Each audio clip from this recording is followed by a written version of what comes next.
মারা গেছেন বাংলাদেশের তিনবারের প্রধানমন্ত্রী বেগম খালেদা জিয়া। আজ রবিবার রাজধানীর এভার কেয়ার হাসপাতালের সিসিইউতে চিকিৎসাধীন অবস্থায় শেষ নিঃশ্বাস ত্যাগ করেছেন তিনি। এমন খবরে দলটি উচ্চ পর্যায় থেকে শুরু করে তৃণমূল নেতাকর্মীদের মধ্যে নেমে এসেছে শোকের ছায়া। আমাদের চেয়ারপারসন দেশনেত্রী বেগম খালেদা জিয়া ছাড়াই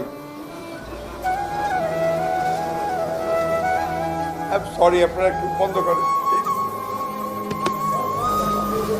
বিস্তারিত মূল ভিডিওতে। গত বৃহস্পতিবার থেকে তার শারীরিক অবস্থার অবনতি ঘটতে থাকলে তাকে দ্রুত এভার কেয়ার হাসপাতালে ভর্তি করা হয়। ব্যক্তিগত চিকিৎসক দলের পাশাপাশি দেশ বিদেশের স্বনামধন্য বিশেষজ্ঞ চিকিৎসকরাও তার অবস্থার উন্নতির জন্য চিকিৎসা সেবা দেন। তবে চিকিৎসার পরও তার শারীরিক অবস্থার কোনো উল্লেখযোগ্য অগ্রগতি দেখা যায়নি। পরবর্তীতে অবস্থার অবনতি হওয়ায় তাকে সিসিইউতে স্থানান্তর করা হয়। এরপর গত শুক্রবার গভীর রাতে তার অবস্থা আশঙ্কাজনক বলে জানান চিকিৎসকরা। এ খবর ছড়িয়ে পড়লে বিএনপির নেতাকর্মীরা হাসপাতালে ভিড় জমাতে শুরু করেন। অনেকেই আবেগ আপ্লুত হয়ে তাকে বাঁচাতে নিজেদের অঙ্গ দান করার কথাও প্রকাশ করেন। খালেদা জিয়ার পরিস্থিতি জানতে বিভিন্ন রাজনৈতিক দলের নেতারাও হাসপাতালে যান। অন্তর্বর্তীকালীন সরকারের প্রধান উপদেষ্টা ডক্টর মোহাম্মদ ইউনূস চিকিৎসা সেবায় যেন কোনো ধরনের ব্যাঘাত না ঘটে সে বিষয়ে সংশ্লিষ্টদের নির্দেশ দেন। চিকিৎসার অংশ হিসেবে তাকে বিদেশে নেওয়ার কথা বিবেচনা করা হলেও বর্তমান শারীরিক অবস্থার কারণে তা সম্ভব হয়নি বলে চিকিৎসক দল জানিয়েছে। এই অবস্থায় তিনি কোনো মতেই বিমানে করে জার্নি করতে পারবেন না। এই পরিস্থিতিতে খালেদা জিয়ার বড় ছেলে তারেক রহমান বলেন, এই মুহূর্তে আল্লাহর কাছে দোয়া করা ছাড়া আর কোনো পথ নেই। বেগম খালেদা জিয়ার চিকিৎসা ও পরবর্তী সব খবর জানতে